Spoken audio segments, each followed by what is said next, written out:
Alderney, a quiet British island in the English Channel known for its outstanding natural beauty, was once the site of the only Nazi camps on British soil and a hell on earth for its thousands of inmates.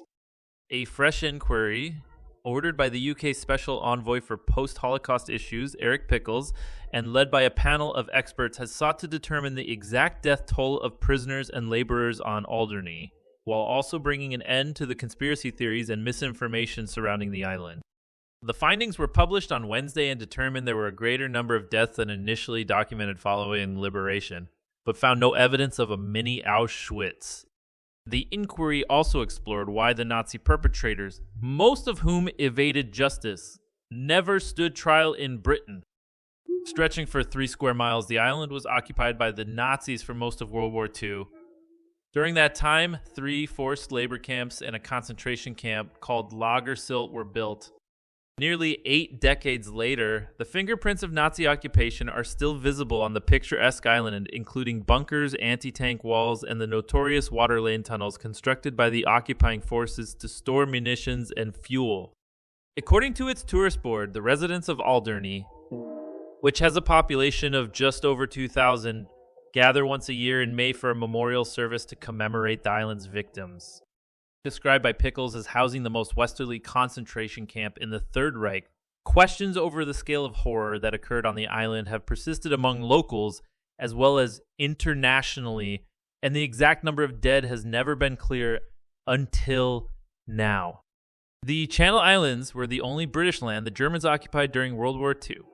Unlike Jersey and Guernsey, the other Nazi-occupied islands, Alderney was evacuated of nearly all of its residents, meaning the island does not have extensive wartime records. According to Pickles, the lack of records has led to unsubstantiated claims being made about Alderney and the war crimes that took place there. Claims of mass murder that anywhere else would be checked carefully have been accepted at face value.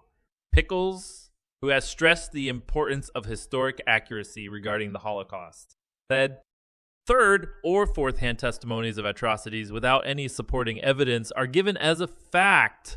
What happened on Alderney was bad enough with its brutality, sadism, and murder without the need for embellishment. Unvarnished truth. Following the island's liberation from the Nazis, official figures from a post-war investigation put the death toll at 389. This figure has long been disputed.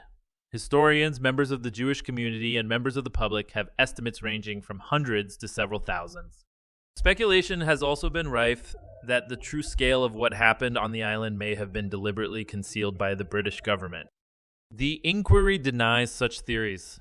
It found that the number of deaths in Alderney is unlikely to have exceeded 1134, with a more likely range of deaths being between 641 and 1027.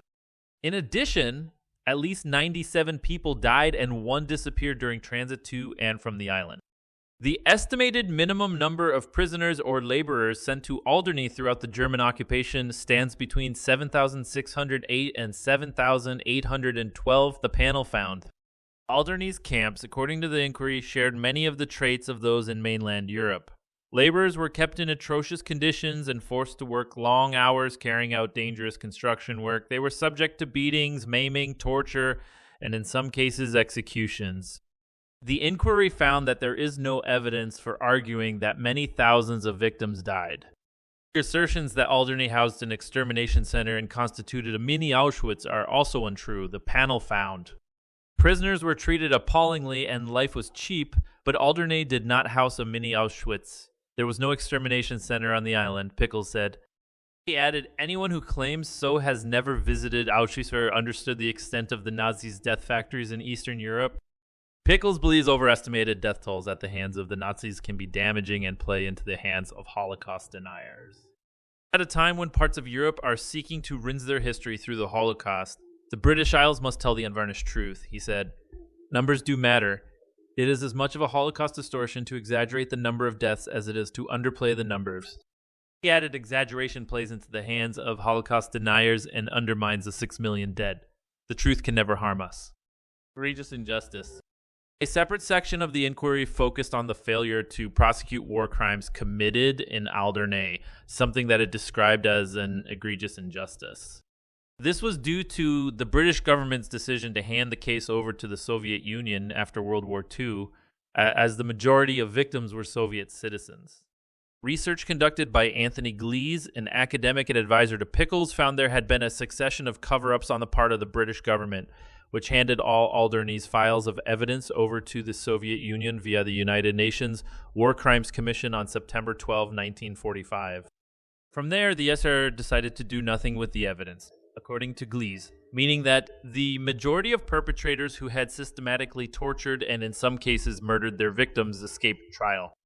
Glees believes that this has deliberately been hidden from public view by the British government. He is calling on the government to issue an apology. It seems scarcely understandable that Britain, of all countries, declined to try Nazi war criminals for appalling atrocities committed on British soil against citizens of some 30 nations, he said.